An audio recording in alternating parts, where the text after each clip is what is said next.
تو یہ چھیڑتے یہ ہیں. آپ کو تو جواب نہیں دیں گے, ہم آپ کے بڑے بزرگوں کو جواب دیتے ہیں, ابن تیمیہ کو جواب دیں گے, ابن باز کو جواب دیں گے, اس طریقے سے بڑے بزرگوں کا. آپ کو کیوں دیں؟ تو اس میں وہ کتنی ہوشیاری اس نے کی ہے, اس کلپ میں آپ لوگوں نے غور کیا کہ اس نے کس طریقے سے زہر انجیکٹ کیا ہے. وہ کرتے کرتے نا کہتا ہے کہ یہ جو حدیث ہے نا کہ علی سے محبت نہیں رکھے گا مگر مومن, علی سے بغض نہیں رکھے گا مگر منافق, تو ابھی میں اس حدیث کی صحت میں نہیں پڑھوں گا. اور یہ بات کہہ کے آگے چلا گیا. کیا مطلب؟ اپنی پبلک کو یہ میسج دے دیا کہ یہ جعلی روایت ہے, کیونکہ جب آپ میں اس کی صحت میں نہیں پڑھتا, مراد یہ کہ میں اسے صحیح نہیں مانتا, صحیح مانوں تھا. اچھا, اور آپ لوگوں کو کیا میسج دے دیا کہ اگر ہمیں اس کی دونس لگاؤ گے تو ہم نہیں روایت کو مانتے. ٹھیک ہے. اچھا, اب اگر ایک ٹکٹ میں کتنے مزے کر رہے ہیں, کل کو کوئی اعتراض کرے گا نا کہ یہ سر آپ نے یہ کیا کہہ دیا, میں اس کی صحت میں نہیں پڑھتا, تو آپ اس حدیث کو صحیح نہیں مانتے. وہ کہے گا میں نے یہ کہا ہے کہ میں صحیح نہیں مانتا. دیکھا علماء ماموں کیسے بناتے ہیں, میرا ایک کلپ ہے اس میں نے اس طرح کی کئی مثالیں دیوبندی بریلویوں کی بتائی ہیں. اہل حدیث بھی ماموں بناتے ہیں. یہ تو ماموں والے ہیں نا, تو ماموں کیوں نہ بنائیں؟ ہاں ظاہر ہے, تو ماموں کرتے ہیں.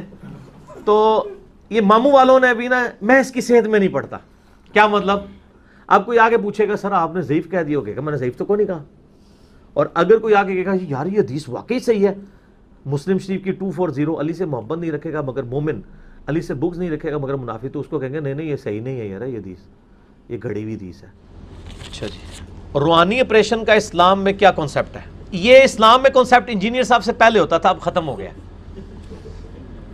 ہاں یہ روحانی بائی پاس کرتے تھے, کہتے تھے جی وہ فلانا بندہ کتنے 4 لاکھ روپیہ جناب لگایا جائے جا کے شفا انٹرنیشنل میں یا جناب آغا خان میں جا کے اتنا مہنگا علاج کروائیں. وہ فلاں بزرگ روحانی آپریشن کرتے ہیں, بائی پاس کر دیتے ہیں, لیکن وہ نہیں کرتے. آج کل ریٹائر ہو گئی, ریٹائرمنٹ لے لی انہوں نے, وہی وجہ میں ہی ہاں. ہر مسئلے کے پیچھے ایک ہی مسئلہ ہے, اس لیے کہ میں نے ان کو کہا کہ بائی پاس تو بہت بڑا آپریشن ہے. ایک چھوٹا سا آپریشن ہے ختنے کا. ہم ایک نومولود بچہ لے آتے ہیں, آپ اس کے ختنے کر دیں روحانی طور پہ بغیر بلیڈ مارے.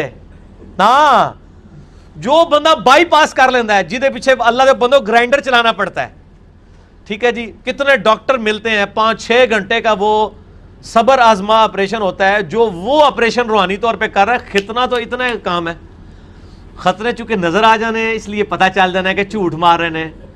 اسی لیے میں کہتا ہوں نا آج کل کوئی بزرگ کرامت نہیں تو دکھائے گا, کیونکہ وہ تو سارے میڈیا والے پہنچ جائیں گے.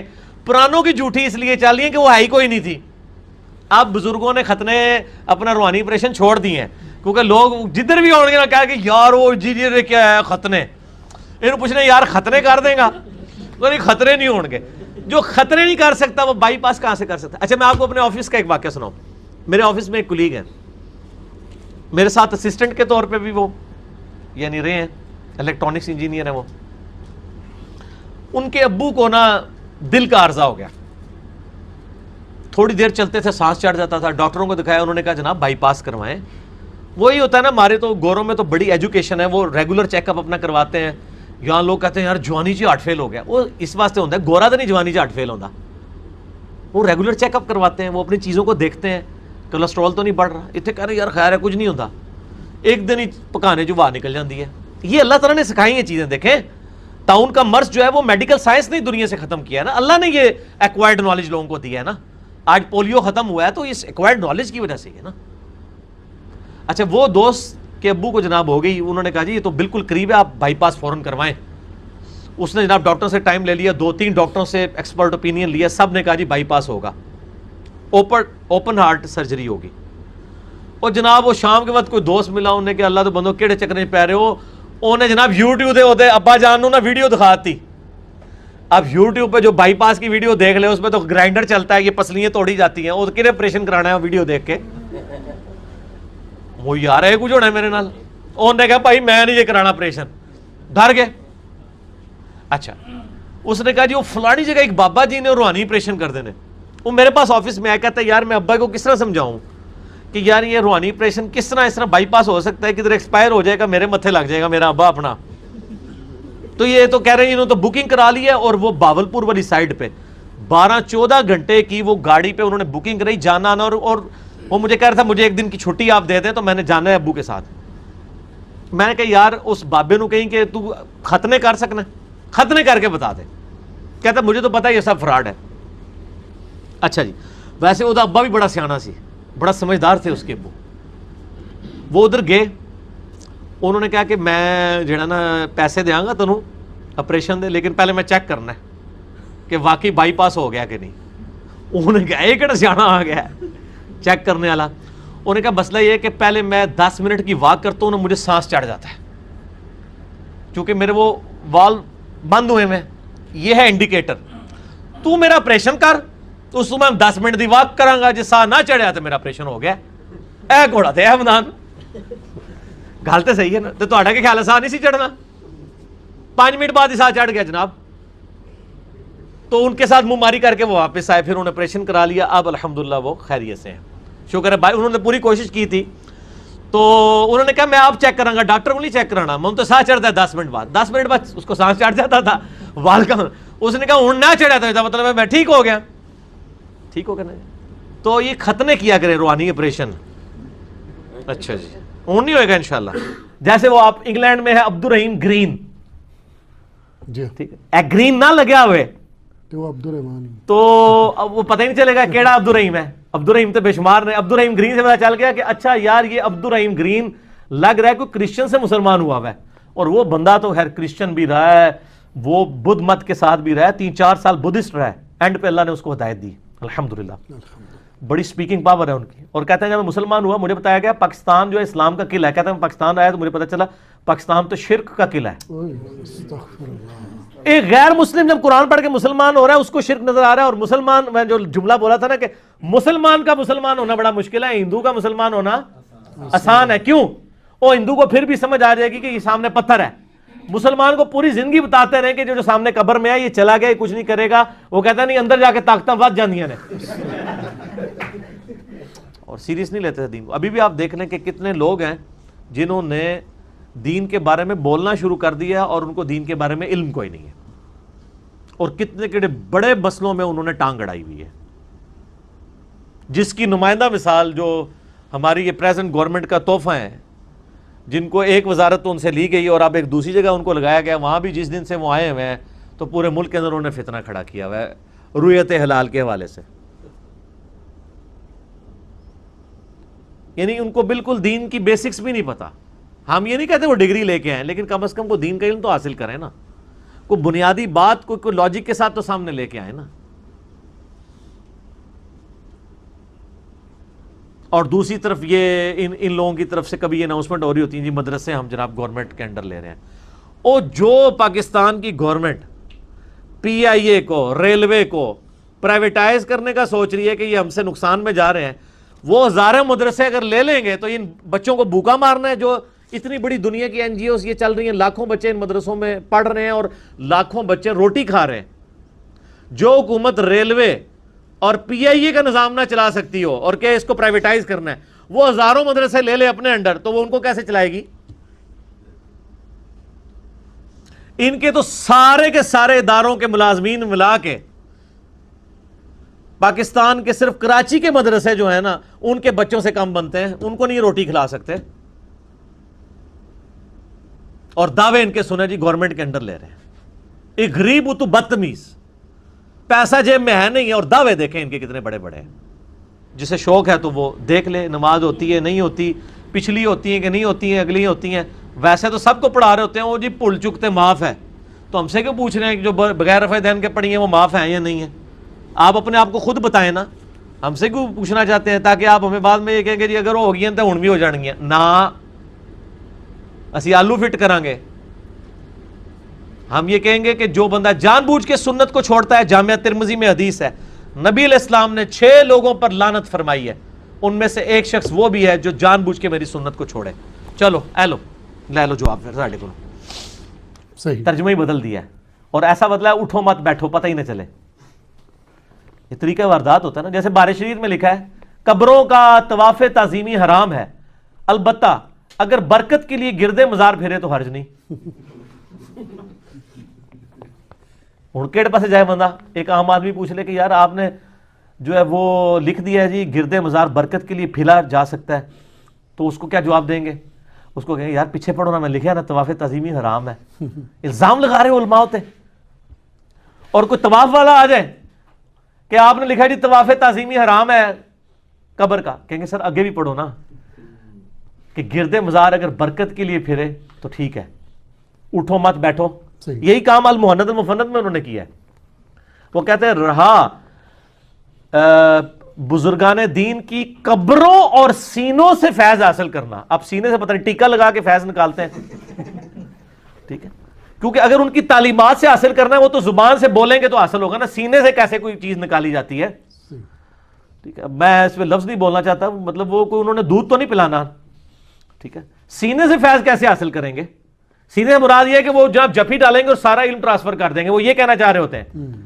تو لکھا ہے کہ رہا قبروں اور سینوں سے فیض، تو ہم اس کو جائز سمجھتے ہیں مگر خواص کے طریقے سے، اس طریقے سے نہیں جس طرح عام بندے کرتے ہیں. کتنی بڑی انجینئرنگ کرنے کی کوشش کی ہے، لیکن سر تسی انجینئر تے آئے نہیں ہو، تسی انجینئرنگ کر ہی نہیں سکتے. تواڈے نال انجینئرنگ ہوئے گی انشاءاللہ تعالی 22 نمبر مرتبان دے ذریعے. احمد دیوا تواڈا شرار بھی سنا دینا ہے 22 نمبر مرتبان والا.